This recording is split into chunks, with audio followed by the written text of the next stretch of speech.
le tengo que decir, consejera, que el Partido Popular en Aragón hemos sido leales al Gobierno en defensa del carbón.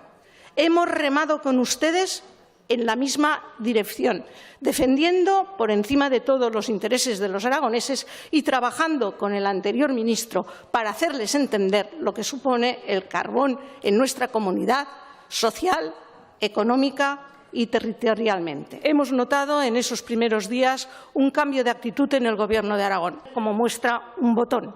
5 de mayo de 2017, presidente Lambán. Lambán solicita reunión urgente con Rajoy para defender la central térmica de Andorra con uñas y dientes.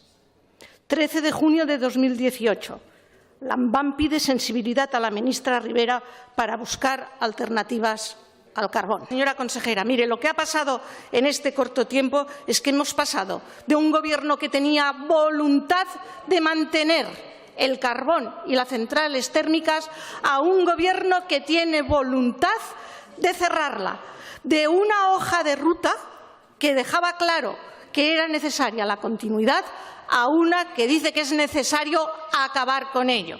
La hoja de ruta del nuevo Gobierno está fijada en un documento, en un informe en el que la ministra ha sido ponente, el informe del Consejo Asesor para la Transición Energética. ¿Sabe lo que dice el presidente de Asturias de este informe?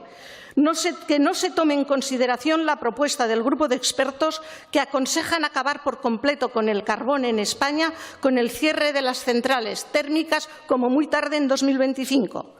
Está muy bien asesorarse, pero las decisiones políticas son autónomas. Espero y pido que la decisión política que se adopte en el partido, es decir, en el PSOE, sea no considerarlo en los términos redactados. ¿Qué opina usted y el presidente Lambán de ello?